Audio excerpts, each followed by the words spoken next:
ہماری ڈیولپمنٹ میں ایک سب سے ضروری پارٹ ہوتا ہے اپنی اور دنیا کی انڈرسٹینڈنگ کو بڑھانا۔ ہمارے دماغ ہر ٹائم خود کو اسکین کر رہا ہوتا ہے اور دیکھ رہا ہوتا ہے اسے کیا پتہ ہے اور کیا نہیں۔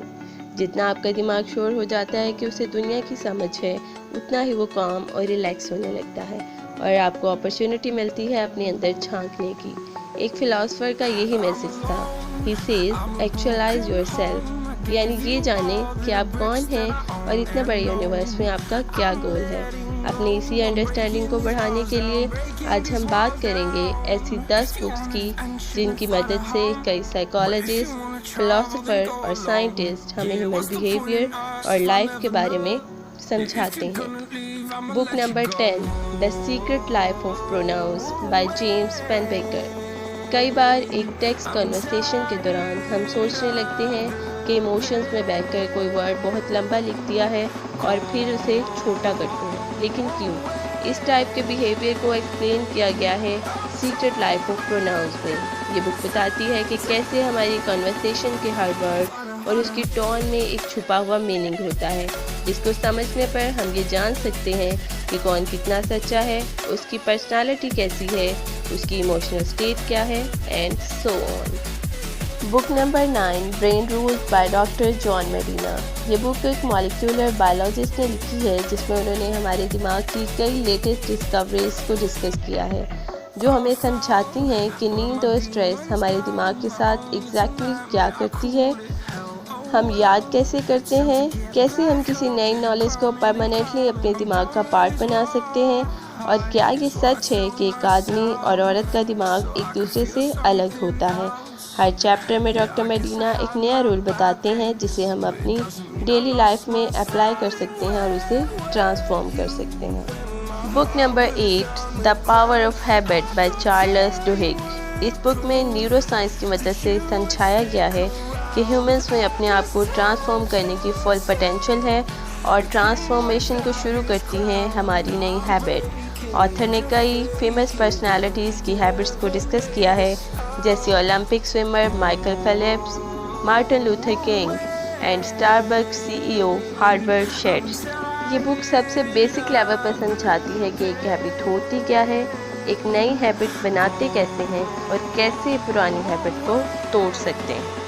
بک number 7، from the diary of psychologist by doctor Asha Dinesh. یہ ایک کمپلسری بک ہے ان لوگوں کے لیے جو یہ جاننا چاہتے ہیں کہ ایک سائیکالوجسٹ ہماری ڈیلی لائف کو کس نظر سے دیکھتا ہے۔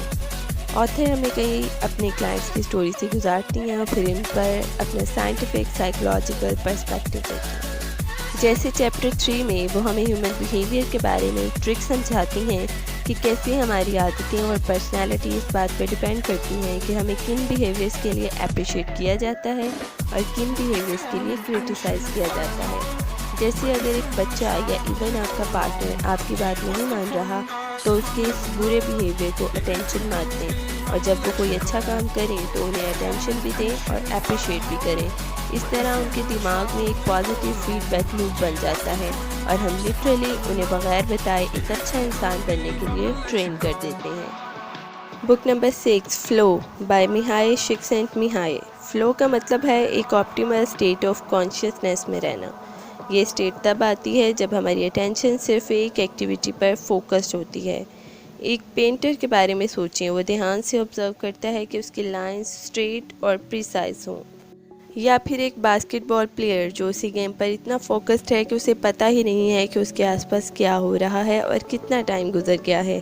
اس بک سے آپ جانیں گے کہ کیسے آپ اپنے روز کے کاموں میں فلو اسٹیٹ حاصل کر سکتے ہیں اور کیوں یہ ایک فلفل لائف کے لیے بہت ضروری ہے۔ Book number 5، 12 rules for life by doctor Jordan Peterson. اس سیلف ہیلپ بک کا گول ہے سائنٹیفک اور فلاسفیکل پرنسپلز کی مدد سے آپ کی لائف کو آرڈر میں لانا۔ سب سے پہلے رائٹر آرڈر اور کیوس کا مطلب سمجھاتے ہیں اور انہیں ڈائیورس سمبل یین اور یانگ سے کمپیئر کرتے ہیں۔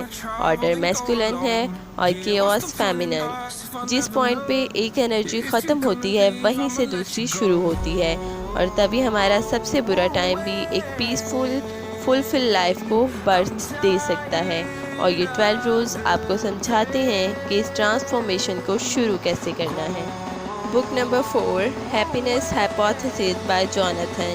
اس بک میں جوناتھن کئی فیمس ٹیچرز کے گریٹ آئیڈیاز کو ڈسکس کرتے ہیں اور ان کی اینشینٹ نالج کو سائیکولوجیکل ریسرچ کی مدد سے پروو کر کے ہمیں ہیپینس اور میننگ حاصل کرنے کے الگ الگ میتھڈ بتاتے ہیں۔ Book number 3 man search for meaning by Viktor Frankl. یہ بک آتھر کے کیمپس میں رہنے کے ایکسپیرینس کو کور کرتی ہے اور ہمیں ایسے لوگوں کی مینٹل سٹیٹ کو سمجھنے کا موقع دیتی ہے۔ آتھر اپنے ساتھیوں کی مشکلوں اور نیچر کو نوٹس کرتے تھے اور انہیں ان کے مینٹل سٹیجز میں ایک پیٹرن ملا، جس کی مدد سے انہوں نے ان لوگوں کے لیے ایک سائیکو تھیراپی جس کا نیم تھا لوگو تھیراپی بنائی، جو ہر انسان کو اپنی لائف میں میننگ ڈھونڈنا سکھاتی ہے، اور یہی فرینکل کی فلسفی کی بیس ہے، یعنی اگر ایک انسان اپنی لائف کا میننگ ڈھونڈ لیتا ہے تو وہ کچھ بھی بیئر کر سکتا ہے۔ Book number 2 the archetypes and collective unconscious by Carl Jung. یہ بک ان لوگوں کے لیے ہے جنہیں اپنی سائیکی کی گہرائیوں کو سمجھنے میں کافی انٹرسٹ ہے۔ یونگ کا ماننا تھا کہ ہمارے انسیکٹس نے نیچرل ایونٹس کو فیری ٹیل اور میتھولوجی میں ڈالنا شروع کیا تاکہ ہم اپنے انر ورلڈ کو سمجھنے کے لیے ایکسٹرنل ورلڈ کو یوز کر سکیں۔ جیسے ایک شیر ہمیں سمجھاتا ہے طاقت اور ہمت کے بارے میں، ایک بچہ سمجھاتا ہے معصومیت کے بارے میں، اس طرح سے یہ سمبلز یا آرکیٹائپس موویز اور ہمارے خوابوں میں ایک انڈیویجول کی فیلنگز اور ایکشنز کو سمجھنے کا موقع دیتے ہیں۔ And the book number 1 beyond good and evil by Friedrich Nietzsche. یہ بک ان بکس میں سے ایک ہے جنہیں ختم کرتے کرتے آپ ایک نئے انسان بن چکے ہوتے ہیں۔ نیچے کوئی سائیکالوجسٹ یا سائنٹسٹ نہیں تھا، پر اس کے ویوز اتنے ڈیپ اور ڈینجرس تھے کہ اس کی فلسفی نے کئی فیلڈز کے ایکسپرٹ کو دنیا کو ایک نئے طریقے سے دیکھنے کا موقع دیا، اور یہ سرپرائزنگ نہیں ہونا چاہیے کہ ایون یونگ بھی نیچے کا ہی اسٹوڈنٹ تھا۔ اور یہ بک بتاتی ہے کہ سارے ریلیجنز مل کر سسٹم آف تھاٹس بناتے ہیں، اور تھاٹ، ٹروتھ اور آئیڈیاز ہمیشہ چینج اور امپروو ہوتے رہتے ہیں، اور تبھی جو فلاسفر یا ریلیجن ایک ٹائم پر پروموٹ کرتے ہیں، کچھ ٹائم بعد وہ اپنی ویلیو کھو دیتے ہیں، اور ان سب کو بدلنے والی چیز ہوتی ہے ول اور پاور۔ جن لوگوں کے پاس ابھی پاور ہے یا جو آئیڈیاز اپنے آپ میں پاورفل ہیں، وہ آج کے سچ کو ڈیفائن کرتے ہیں، پر کل سچ کچھ اور ہوگا۔ جیسے ہی پاور بدلے گی ویسے ہی ہماری گڈ اور ایول کی ڈیفینیشن بھی بدلے گی۔ Hope you will like this video.